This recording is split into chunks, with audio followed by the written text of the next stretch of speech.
Barack Obama has been in office for less than a year, yet he's won the Nobel Peace Prize. But what peace has he achieved? Or was the award granted in the hope he would succeed in the future? This is Inside Story.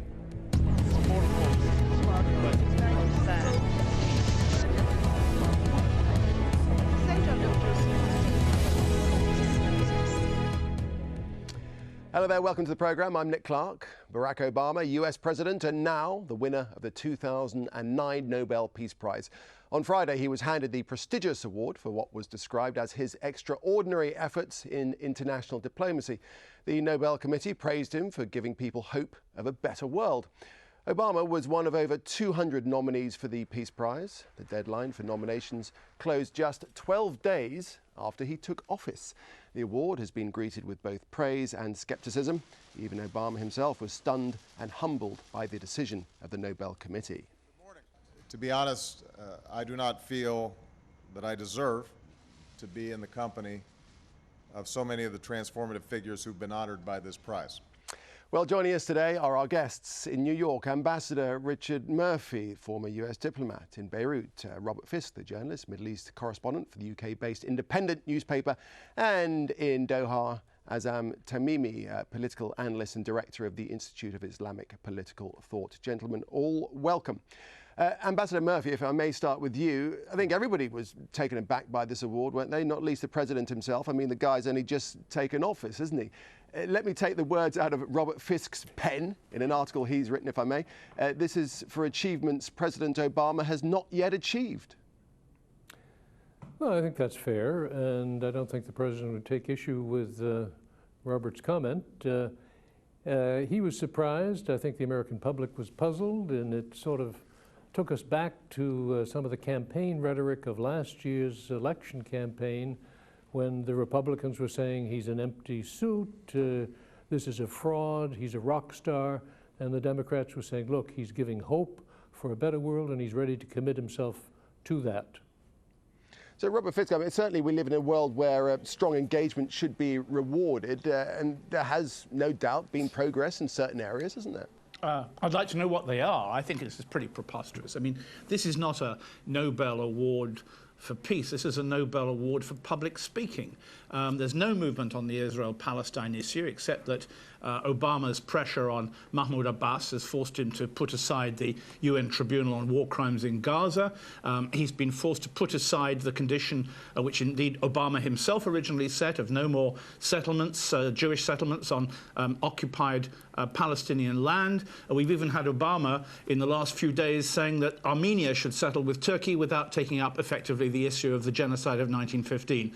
A pretty negative thing, and I haven't even mentioned Afghanistan, Iraq, where 3 more bombs have gone off today, and Pakistan, or indeed the famous elephant in the room, Iran. Pretty miserable so far, the first 8 months, and that's not bad for a Nobel Peace Prize. Sorry to be so cynical. I think it's preposterous. All right, Ambassador Murphy, a Nobel Award for public speaking. What do you say to that? Harsh, not inaccurate, but harsh.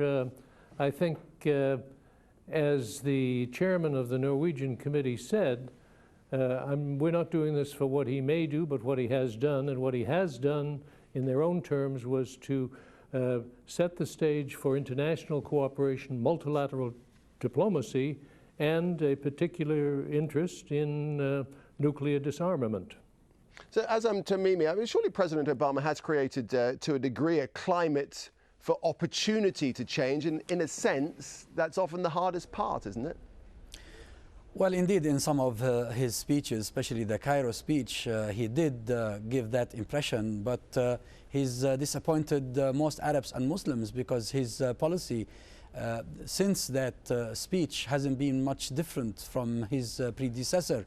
I can tell you, as an Arab and as a Muslim, I haven't seen any of the important crises around the world being resolved thanks to the efforts of the Obama administration. And things have only got worse in Palestine, Iraq, Afghanistan, and elsewhere. So I really fail to see the merits of this nomination.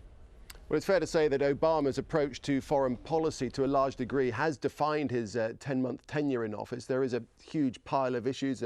Robert Fisk and our other guests have already alluded to them. For a start, he inherited 2 wars from his predecessor in Afghanistan and in Iraq, both very controversial and both far from resolved. And this is what he had to say about that. I am the commander-in-chief of a country that's responsible for ending a war and working in another theater to confront a ruthless adversary that directly threatens the American people and our allies. All right, Bob Fisk, Commander-in-Chief, responsible for ending a war in one theatre and for conducting a very necessary one in another, is what he said. That's something very worthy of recognition, isn't it? Yeah, he'd forgotten about Pakistan, which he'd also included in the Afghan war policy earlier on. Only a few months ago, we were hearing from the White House that famous cliche AFPAC. We have to deal with the enemies in Pakistan as well. And since Obama's taken over, the drones have come over in droves to kill Taliban commanders in Pakistan, including an awful lot of civilians as well. I don't think you should get a Nobel Peace Prize for that. And of course, we still haven't mentioned Iran, where he really hasn't actually got anywhere yet, except that Mr. Ahmadinejad thinks that things are going better than they were, after, of course, we all found out, and the Iranians tried to get in front of it, about the new secret nuclear facility near Qom. Again, I don't see any achievement in any way. The only achievement that Obama's made is that, for a brief moment, people breathed a sigh of relief because Bush had gone and Obama seemed nicer. That's basically it. So where has this decision come from, Mr. Fisk? Well, you see, I think the Norwegians, they like to promote the idea of people who've been nice or might be nice. But if you actually look back through the previous recipients involved in the Middle East, we've had Begin, who got a Peace Prize, and who ended up invading Lebanon at a cost of 17,500 dead, most of them civilians, including the Sabra Shatila massacre victims. We've had Sadat, who got murdered. We've had Perez, who never won an Israeli election, is now the impotent president of Israel. We've had Arafat, and look what happened to him. And now we've got Obama. I think it's a pretty grim toll of Nobel Peace Prizes, isn't it?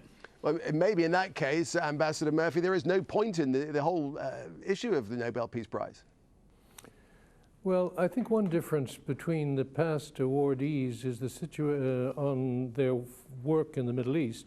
True, Obama is a newcomer. But Obama, from day one of this administration, unlike his predecessors, most of his predecessors, decided we have got to get engaged. It is a major issue, and I'm going to commit resources to it, which he immediately displayed in sending Senator George Mitchell into the field to get going. Now, there have been disappointments already, no question about that. He hasn't given up, from what I understand, and in fact, there are some who argue he may have started to turn the tables on a very right-wing Israeli government that refused to deal with the issue of settlements head-on. Azam Tamimi beginning to turn the tables in that direction? Well, I don't think so. I think, you see, Obama's major failure on the Palestinian issue is that he pursued the same Bush administration's policy of punishing collectively the Palestinian people. The people of Gaza continue to be under siege. The legitimate elected government of the Palestinians in Gaza is still not recognized. And he continues to insist that Mahmoud Abbas, who is not legitimate and who has failed his people, is the representative of the Palestinian people. So there is no achievement whatsoever on the Palestinian side. Now, if Obama was elected for any achievement, it's probably the achievement that he managed to get elected in America, being black, African, being not Anglo-Saxon, being not white. Probably that's the only achievement. Okay, well, Mr. Obama has been trying hard to resolve the Israel-Palestinian conflict, but there's been little headway. Here's what he had to say about that. We must all do our part to resolve those conflicts that have caused so much pain and hardship over so many years. And that effort must include an unwavering commitment that finally realizes the rights of all Israelis and Palestinians to live in peace and security in nations of their own. The thing is, Robert Fisk, he has been bold. He has made more progress than previous presidents, and certainly in the amount of time that he's been in power, hasn't he? Well, he hasn't made any progress at all on the Palestine-Israel issue. I mean, Mahmoud Abbas, forgive me, has got about as much credibility in Palestine as Karzai has after his fraudulent elections in Afghanistan, an issue which, of course, Obama really didn't stand up about. He allowed Peter Galbraith, effectively, to be sacked by the UN Secretary General because Galbraith, probably for the right reasons, wanted to have a recount. Look, I don't think there's been any. When you get the envoy of Obama turning up in Jerusalem and being told by the Israeli foreign minister, who's actually, almost as much a crackpot as Ahmadinejad, the president of Iran, it's going to take many, many years before there's any kind of peace between Israel and Palestine. There is no progress. There is absolutely none. We can't go on endlessly listening to, the New York Times' correspondence and the various State Department statements to the effect that, things are moving, this guy's got things going. He hasn't. Name a single victory that Obama has done. This Nobel Prize, it's a bit like a Nobel Prize for science to someone who might, in the future, find a cure for cancer. You can't do that kind of thing, but they did it. Ambassador Murphy, it makes you wonder what they would actually award President Obama should he eventually finally broker peace in the Middle East. What they would award him for finally achieving it?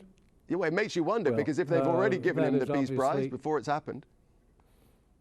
Well, I think let's pick up this point of what the Norwegians' intention was.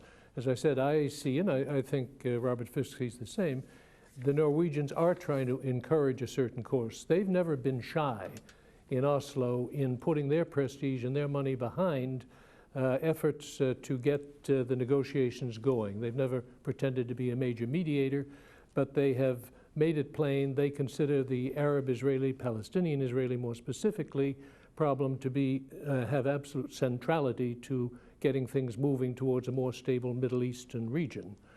And they're trying to encourage that line, no question, through this award. What more they can do, we'll see. I think they've shot their bolt in that sense of a Norwegian recognition. Okay, we've been talking about lack of progress generally, but surely there has been progress with the nuclear issue. In line with his United Nations speech on abolishing nuclear weapons, President Obama scrapped the missile defense program in Eastern Europe last month. Let's listen to what he had to say about the whole sort of concept of that and nuclear issue in general. We cannot tolerate a world in which nuclear weapons spread to more nations and in which the terror of a nuclear holocaust endangers more people. And that's why we've begun to take concrete steps to pursue a world without nuclear weapons, because all nations have the right to pursue peaceful nuclear power, but all nations have the responsibility to demonstrate their peaceful intentions. And that intention in itself, Azam Tamimi, is a good one, isn't it? Well, it's a good one, except the fact that I think it was mentioned in the context of trying to get Iran to renounce its nuclear program. I haven't heard Obama ever mention the Israeli nuclear arsenal. What about America's own nuclear warheads around the world? I mean, who is threatening world peace if it were not those who already possess hundreds of nuclear warheads? Robert Fisk, it certainly it seems as if that's the case, isn't it? Well, I'm all for abandoning this preposterous Bush business in Poland and Czech Republic. But, what we're not paying attention to, and Mr. Tamimi brings it up very rightly, is not just the 264, which I understand is the actual figure, nuclear missiles which Israel possesses, but the fact that there are now new naval maneuvers between the US Navy and the Israeli Navy over missile defenses in the Middle East. And it looks as if some form of anti-missile belt may actually be set up in Israel. Now, you can see why the Israelis would like that on the one hand, because they want to be defended from Iran. But at the same time, it looks as if the whole movement of the anti-missile belt is actually moving into an issue in the Middle East. So again, as if this area isn't complicated enough already, we're going to see America putting more weapons into Israel. Now, this is a serious issue. Why are the US Navy carrying out fairly quiet new liaison systems with the Israelis at the moment? We're not even discussing it. It's hardly in the New York Times. So in a sense, are you arguing that the world is still becoming a more dangerous place under his tenure? The Middle East certainly is. I mean, I think this whole area is becoming more incendiary than ever. There's going to be another explosion soon. I mean, everywhere I go in the Middle East, everywhere I travel around the region, I hear the same thing. You know, and the transition from Bush to Obama is beginning to fade away into a kind of cloud. By the way, I would say one thing about Oslo, if you don't mind me saying so. We always associated Oslo before this ridiculous Peace Prize with the Oslo Agreement, and that too was a complete disaster because if you remember, it wasn't worked out properly by the Norwegians. They were so keen on compromising and making everyone friends that they wanted to have a marriage before love existed, and there was no international guarantee attached to it. It was outside the UN. There was no agreement to have a step off saying, look, let's deal with Jerusalem and refugees now and the rest will come okay. It was, you know, let's get all cozy first and I'm sure that later on it'll be all right. And later on it wasn't all right. A typical Norwegian Scandinavian fudge. Sorry, I'm not impressed. I did say this in Oslo a few months after the Oslo Agreement and got howled down for it. Not anymore. Ambassador Murphy, what do you say to that? Well, he's got some tough points to argue against. I would just remind all concerned, he inherited a great series of messes, frankly. The war in Iraq, now our involvement there, those who helped push us into that war, saying we've got to really push hard now on Afghanistan, which is the real front. They didn't argue that for all the years they were pushing Iraq. He was presented with a right-wing, very right-wing Israeli government a month or so after he was elected. So he is having to deal with the realities that are out there. Now, I don't think you can argue that he has given up on his efforts to advance towards peace, but he is finding that it's a darned hard job to do in the Middle East. And as far as the naval maneuvers, I don't have any detail on that, but obviously there is a close U.S.-Israeli security cooperation program, and I assume it's part of that. Okay, Azam Tamimi, what do you say about Bob Fisk's point that this transition from Bush to Obama is just beginning to fade away, is beginning to mist up? Well, I fully agree. I mean, people's expectations were quite high when Obama was in his election campaign, and then when he was elected president, reaching its zenith at the time when he spoke at Cairo, but afterwards people were becoming really increasingly disappointed. And I think this award of the prize at this time may turn out to be very counterproductive, because where is the incentive now for Obama to do something for the world? Well, you could say that he's been boxed into a position and he has to sort of adhere to what he's been preaching. Well, preaching is one thing, producing is something else. See, this is an institution, this is an establishment.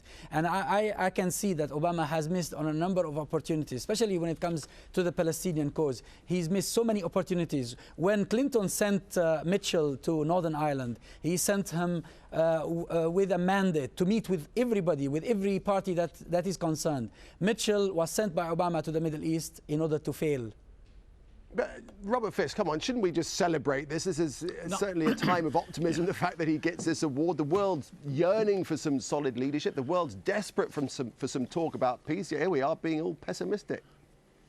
Well, hold on a second. First of all, let me say I think he's wrong about Mitchell. I met Mitchell in Northern Ireland. He's a very sincere guy, but I think he's a bit old for the job. And the idea that you can somehow transfer the Good Friday Agreement in Northern Ireland and patch it off and try and bring it off in Israel and Palestine doesn't work. Peace treaties don't travel well. It's as simple as that. Look, Obama says all the right things, but to get a Nobel Peace Prize for saying the right things is not good enough.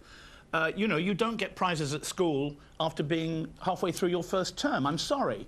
And sure, everything he says, most of it I quite like, although, of course, there are certain issues, certain things left out. Let me ask again, for example, during the Gaza war, before he actually was appointed president, he'd already been elected, he was silent. 1,300 Palestinians dead, 13 Israelis dead. Had it been the other way round, had there been 1,300 Israelis dead, thank God there weren't, and 13 Palestinians, he would have spoken out. And we all know he would have spoken out, even though no one actually says that. That is not a person who should win the Nobel Peace Prize. Right, well, I'll tell you what, let's listen to what some ordinary people had to say about Obama's Peace Prize win. It's a little premature, A, and B, I think his ideas of peace are a little different than what true peace really is. I can't imagine a Nobel Peace Prize can be given to somebody who makes war almost everywhere in the world. In Iraq, in Afghanistan, Middle East, in Israel. It's them, the US, who support the intervention against the Palestinians and the occupation of the territories. He deserves it. He started with peace and helping African countries. He started his administration with peace and not war. The Peace Award which has been given to Barack Obama is not right because under Obama a lot of civilians have died here in the bombing, and the rest of the people have been killed in the name of Taliban. Anyone with a sense of rationality who looks at America's performance in the past and present will figure out that it does not deserve the Nobel Peace Prize at all. That's a public view. Ambassador Murphy, I'm interested to know what you think about this concept that's been raised that actually giving President Obama the Peace Prize may actually have a negative effect. Well, I mean, that suggests he can be bought off and satisfied and go slack on the programs that he has said he wants to bring about in the Middle East. I have noted, by the way, as far as the Palestinian situation, he again did inherit a difficult one with the